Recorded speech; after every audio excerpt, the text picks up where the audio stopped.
Pakibati po yung katabi natin na blessed Sunday to you. Ngayong araw na to ay ating pinagdiriwang ang National Bible Sunday. Kaya naman marapat na sa ating pagninilay ay sabihin natin, pagnilayan natin ang kahalagaan ng salita ng Diyos sa ating buhay.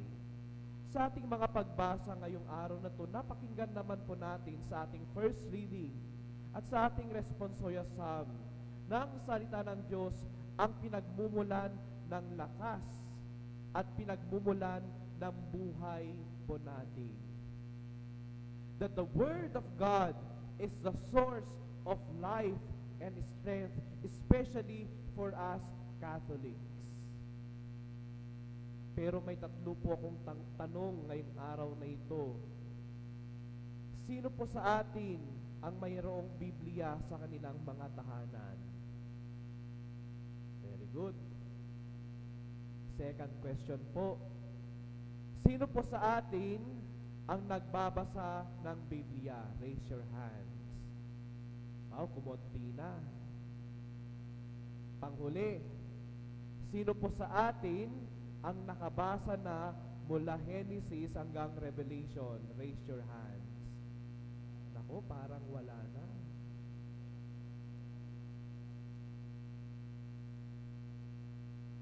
Pero ngayong araw to pinagdiriwang natin, National Bible Sunday. Ang salita ng Diyos na pinagmumulan ng lakas at buhay nating mga Katoliko, of course, pati ang Eucharistia.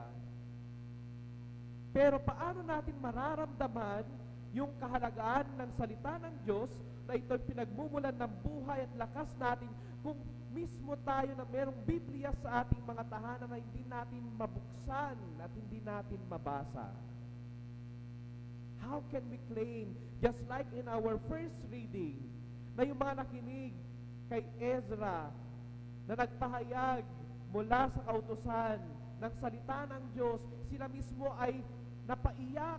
They were moved into tears when they were listening to the Word of God.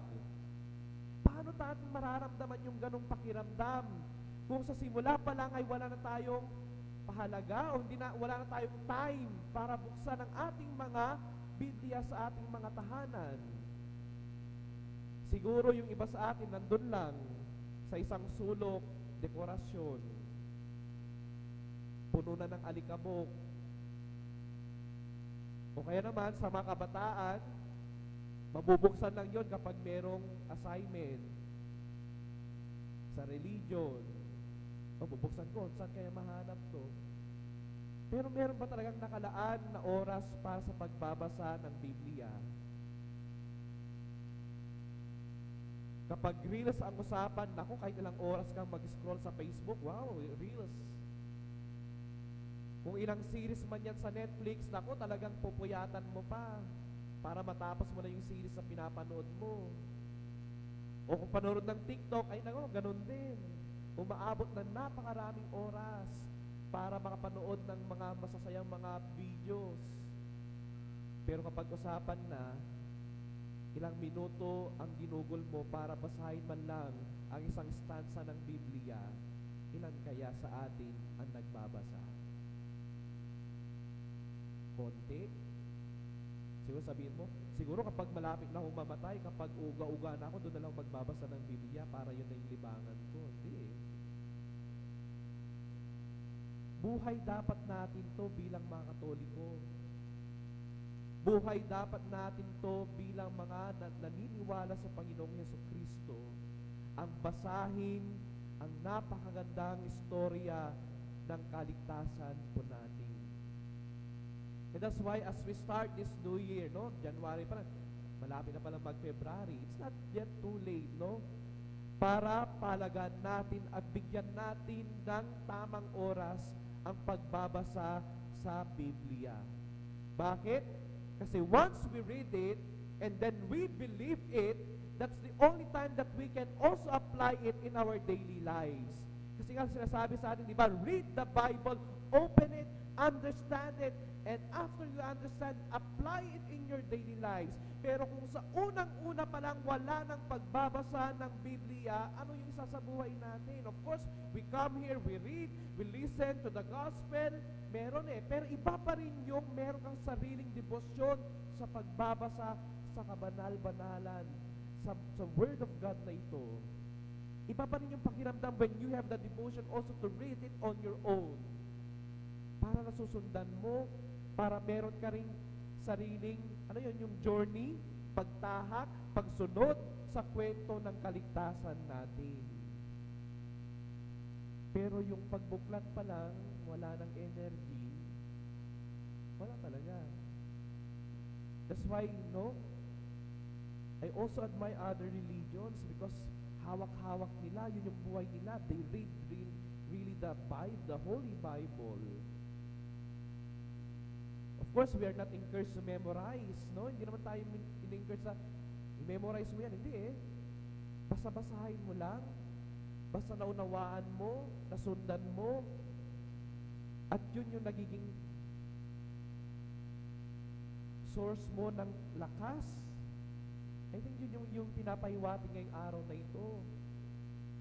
Yung mga tao nakinig kay Ezra na talagang naiyak.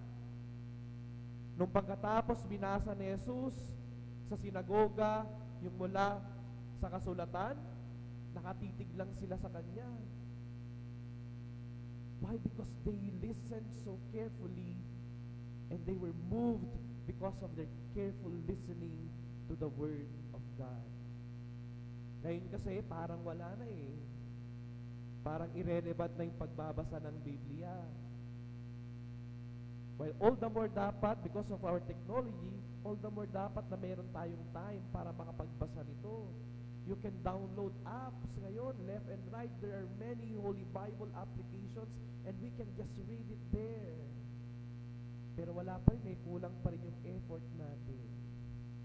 Kaya nga, this is a challenge for all of us, not only for you, but also priests, nuns, to all the church servants here, dapat tayong nangunguna na nakabasa ng Biblia. And all the more tayong lahat nakikisimba. Kasi nga, kung meron tayong pagbabasa ng Biblia, meron tayong bala. Meron tayong panghugutan kung ano yung gagawin natin sa ating buhay. Because when we are rooted to the Word of God, the words that will come out from our mouths as well will be sources of inspiration and hope to the people around us. Kung ang pinagmumulan ng salita natin ay yung salita ng Diyos, kabutihan ng Diyos, then all the words that will come out from our mouth ay makapagbibigay din ng buhay at inspirasyon sa ibang tao. My dear friends, as we celebrate today, National Bible Sunday, sinasabi ng Diyos sa atin ngayon, unang-una lang, buksan mo yung Biblia mo. Open your Bible and read it.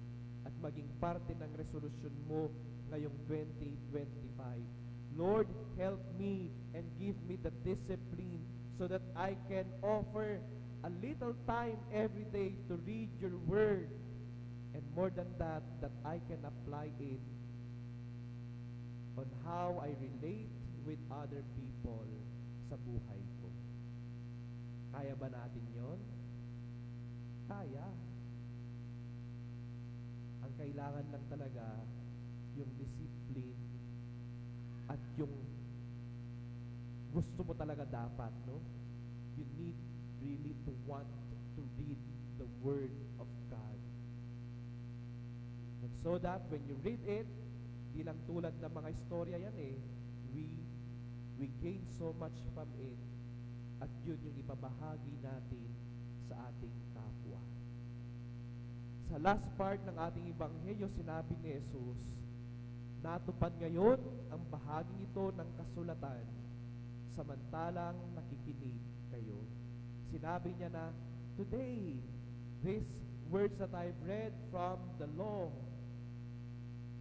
ay magiging totoo sa pamamagitan ng gawa ko. At yun din po yung in-expect sa ating lahat na naniniwala at nananalig sa katotohanan ng Diyos. Na tayo yung magiging living witnesses at patunay ng kabutihan na ating mapupulot sa salita ng Diyos. At tayo mismo sa pamamagitan ng gawa natin, mapapatunayan natin sa ibang tao na ang salita ng Diyos ay totoo at buhay. That through us, we will make other people believe that the Word of God is the source of life and strength as well. But we will never be able to do so if we will never or we will do not read the Bible. So ngayong 2025 na ito, maglalakbay po tayo lahat bilang isang parokya na maglalaan ng panahon para babasahin ang Biblia. Of course, we receive Christ here, the source of our life and strength in the Eucharist. Pero sabi ko nga, iba pa rin kapag meron kang sariling debosyon sa pamamagitan ng pagbabasa ng Biblia sa iyong buhay. My dear friends, the Word of God is our source of strength and life, and we'll only be able to discover that first if we will open our Bible. So ngayong 2025, we will try. Lord, I will try my best to read the Holy